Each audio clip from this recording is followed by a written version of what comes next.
At 21, people expect tumor stories to be neat little packages of inspiration. All green smoothies and brave smiles. But some of us choose absinthe and DMT. Some of us wear fluorescent traffic cones on our heads and dance salsa with grapefruit-sized growths near our hearts. People think tumors mean you're dying, diseased, worthy of pity. What they don't say is that cancer comes in two flavors, the ones caused by bad luck, and the others tied to lifestyle, diet, or a genetic lottery ticket. I, fortunately, got the unlucky type, which doesn't mean death.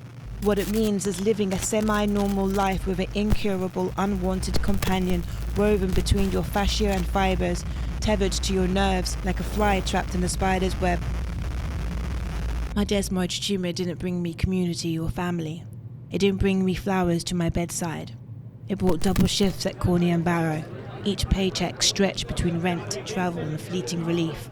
£60 sterling for a 15-minute chiropractor session to ease the pain in my shoulder and neck. The rest of my money went into the void. New clothes, new things, anything to feel whole. Binge drinking to get drunk, to sleep, to numb the pain, to fake a smile, to please others because nobody likes a negative Nancy. My spirit was dying whilst my body kept going, a walking contradiction. I swallowed gabapentin, cocodamol, tramadol pills to forget the pain this tumour placed on my body. Nobody knows what it's like to have a grapefruit-sized tumour growing on your nerves unless they too have a grapefruit-sized tumour growing on their nerves. But when your disease doesn't wear its suffering on its sleeve, people become amateur doctors, professional skeptics. But it's benign, so you're totally fine. Is it not a cyst? Is it not a cyst? You're not diagnosed with this? But it's benign, so you're totally fine. Their disbelief became another form of pain, as if carrying this tumour wasn't enough. Now I have to prove its existence, justifying my suffering. I'm glad for the very few who tried to understand. But the disbelief of others wasn't the worst of it. The worst was how the pain became a shadow over everything I did. It hurt to make my bed. I couldn't raise my arm above my head. It hurt to walk. It hurt to sleep. The constant pain and tension was like carrying a 25-kilogram bag of potatoes on one arm. All day, all night, every night. Pain, non-stop pain. Don't stop pain, pain, pain. Even during moments meant for intimacy, like giving my boyfriend head on Hampstead Heath. Pain, pain, pain. But you don't look like you have anything wrong with you. I'm past this now. I'm no longer 21. I'm almost 38, and though the tumour remains now the size of a kiwi, I live a life that's more than semi-normal. 2 years of chiropractic care, deep tissue massages, physio have transformed the unbearable into something I can carry. I've walked through fire, emerged transformed. I faced physical pain, danced with isolation, wrestled mental instability and stared into the void of worthlessness and survived them all. This isn't a story about healing. It's the story of a 21-year-old who carried a grapefruit-sized scream in her body for years.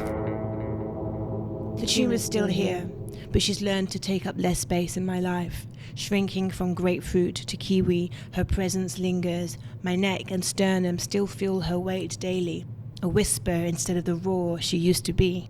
I threw money at healing. Weekly chiropractor visits turned into monthly rituals. Deep tissue massages tried to unknot years of buried pain. But the real healing doesn't come from any of that. It came when I began to understand what my body had been trying to tell me all along.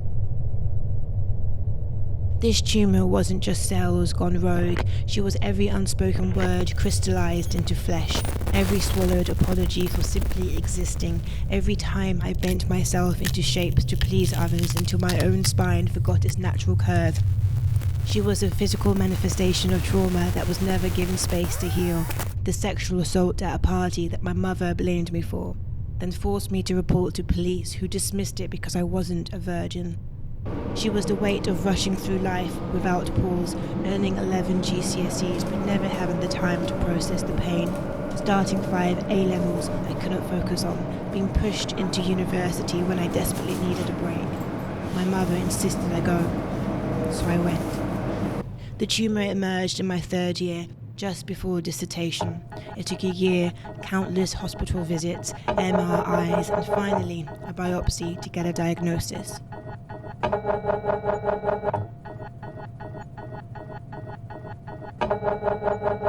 It was my mother's death wishes while I grew in her womb, her despair, her resentment for life, a silent wish that I hadn't come to be. It was every moment I dishonored my own truth, every time I apologized for taking up space, every dream I buried to follow someone else's path. My body, in its wisdom, made physical what my spirit couldn't express.